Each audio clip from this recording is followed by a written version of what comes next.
Hello everyone, good morning.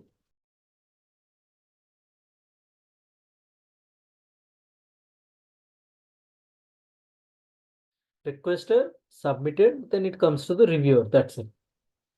So after this, what will happen? We don't know, or the user don't know. So here there is something called golden path. Golden path means we are showing the possible route. Golden path means it's not fixed, guys. Remember, it's the possible way. That's it. Let's say you are driving from one location to another location. You turned on the Google Maps. First, Google Maps will show you the possible route. So let's assume that there is some road blockage in between. Maybe Google Maps did not identify that one. Now, do you still follow that maps route only?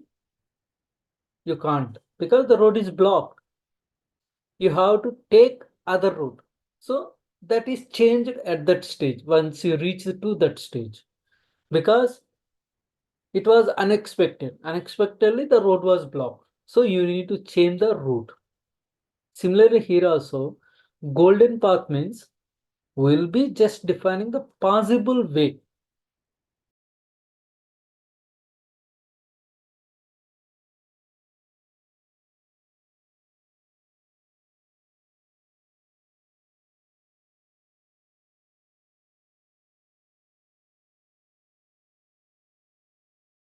We have other rule-based workflow cases, right? Dynamic agent selection, dynamic workflow steps, and simple rule-based workflow.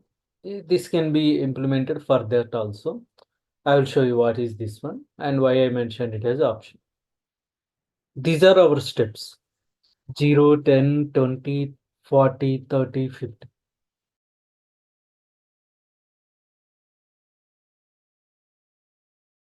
Change request steps are workflow steps. So 0, 0 for requester and 10 for reviewer and 20 for final approval and 30 for activation and 40 for revise or revision and 50 completion.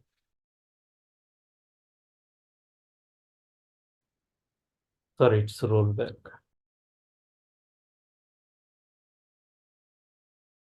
If someone newly is seeing looking at this decision table, since you have designed that, you can understand. But how others can understand? Can they understand whether 10 is for review or not? Unless you have some documentation or anything. No. Just check this one. Here the action is 05. It is indicating finalized processing. So by looking at this itself, we can simply say, okay, when step 10 takes the action, finalize processing. If this description is not there, just imagine there is simple 05. Can you be able to understand? You need to go to the backend and see what is the 5 is meant for. Then only you can understand the meaning of this one. So it gives you the better readability. That is one thing. If you can add some description to the step, so that you can achieve using that defined steps. Go to the workflow.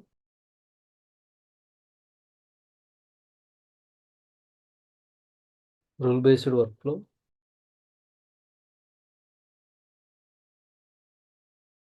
Here you see define change request steps. Execute this. So here already few are there. Now new entry. This is our CR10. CR step 00.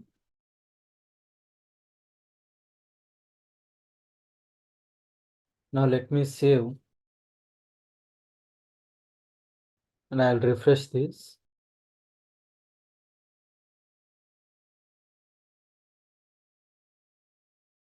Now if you see, for 0, 0, we got some meaning here. So that is one of the advantages if you define the steps here. So similarly, 10 for reviewer and 20 for final approver.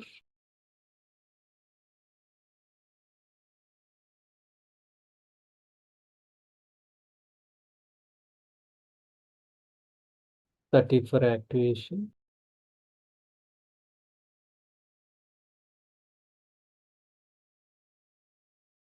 40 for revision.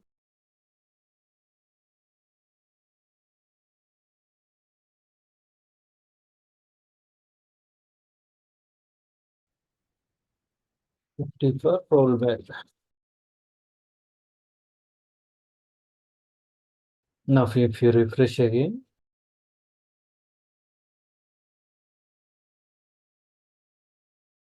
it will affect everyone.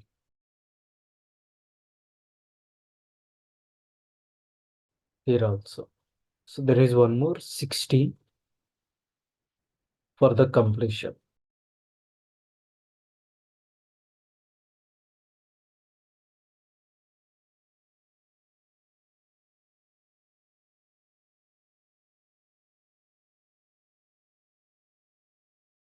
Completion. Anything else? Nothing. Just some meaningful description. You can give anything, no issues. That will not affect anything on the functionality. Okay. If you define those things there or not, this behaves same.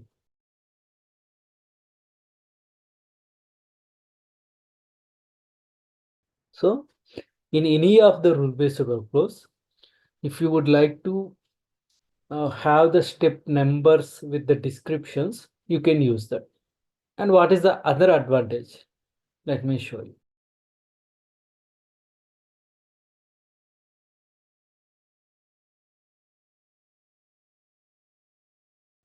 Create material.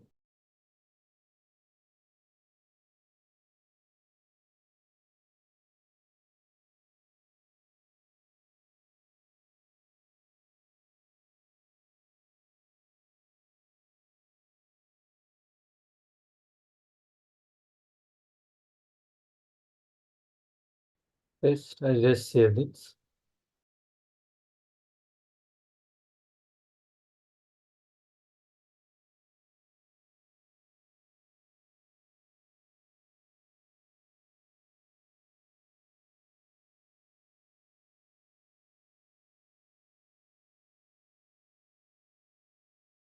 Now, when you click on that next steps, let me show you.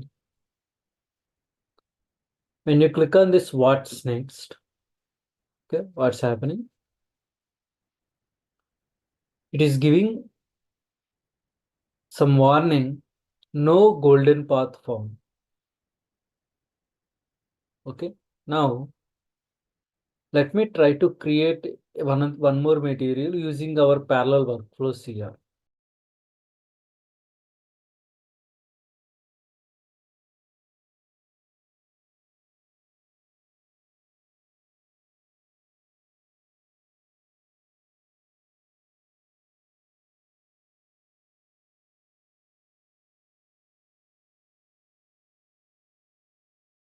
Okay, let me submit this here in both the cases first.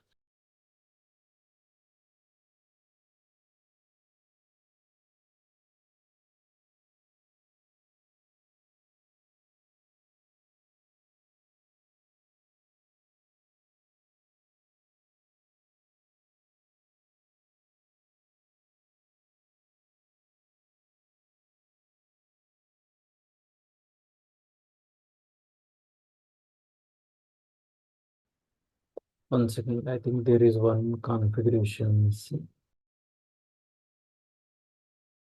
Next step 10. Process 20 and 30.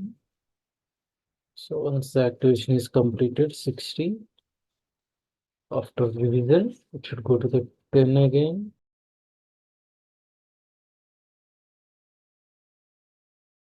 99 workflow completion. Come after completion, there is no. Let me refresh this.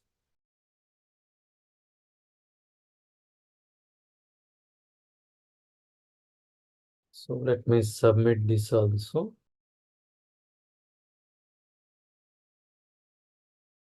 Let the workflow work item triggers. I will show you.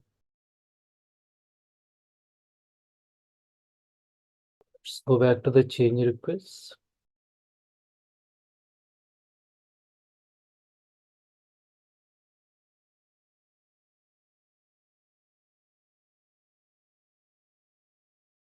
Okay, 700. This is one CR we created, and another CR 701. This is the initial CR, and this is the parallel workflow CR. Now, in the initial CR, let me open this. And in parallel CR, let me open this.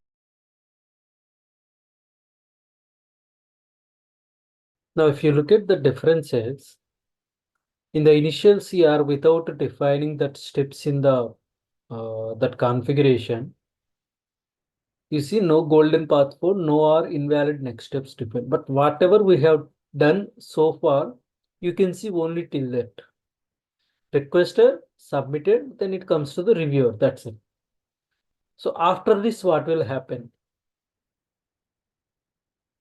We don't know, or the user don't know. So here, there is something called golden path. Golden path means we are showing the possible route.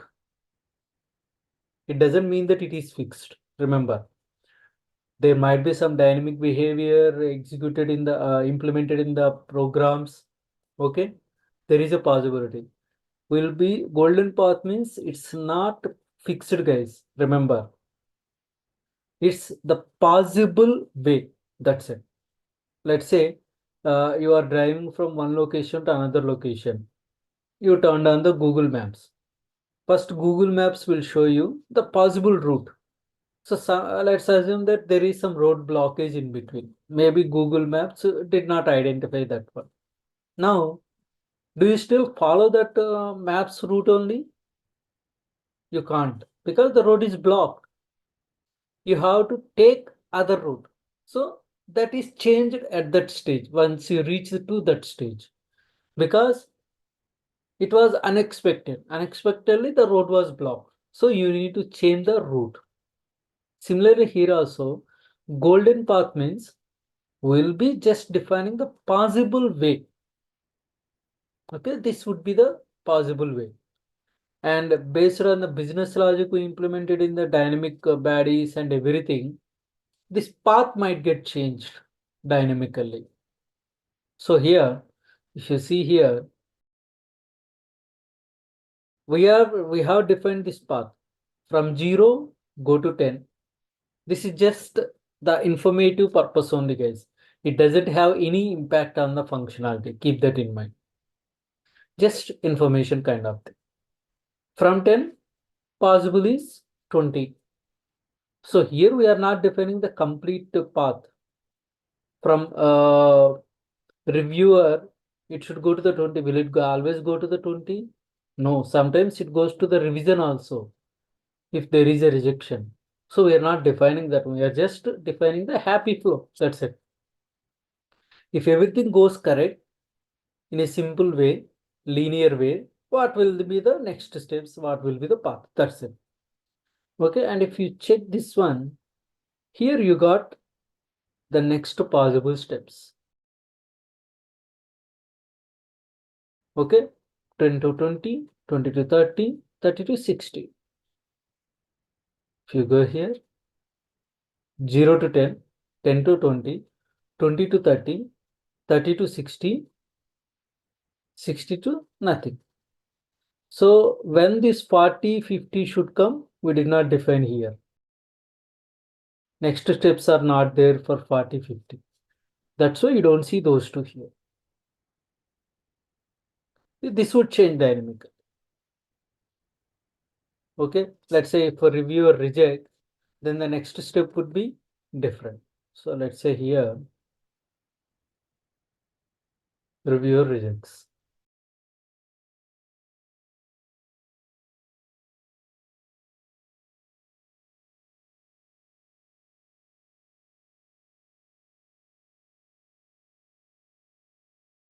Refresh.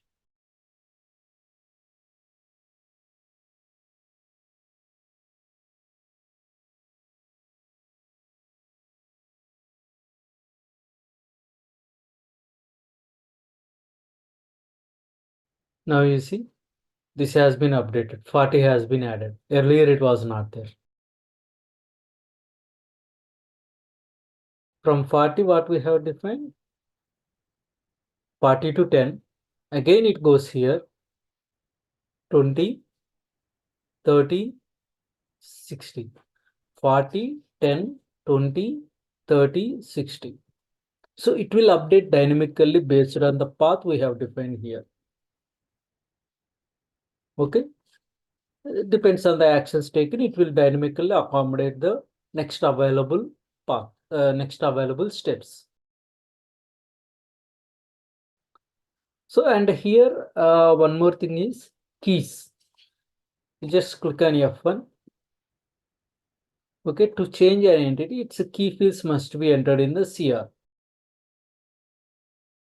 So obviously, we'll be maintaining the keys, or keys will be generated for all the CRs. So if you select this one, or if you don't select this, that doesn't matter. Validation, this is very important. Never and ever select this one because it will cause some performance issue. During the final activation, the real-time checks will be executed, right? So that is nothing but the validation. So when that validation should happen, that we can define. So usually validation would happen at the activation level only. Okay, after the final approval. You can just select that. Otherwise, framework will do that automatically. We no need to worry about that one. Because we have assigned the process pattern, right? Activation. So the framework will take care. Just save. Okay.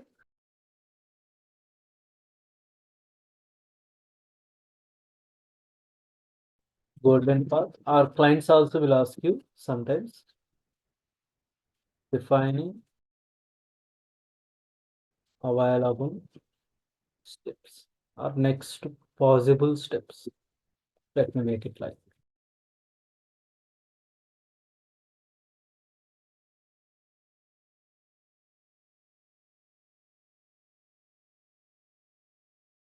that is about the golden path.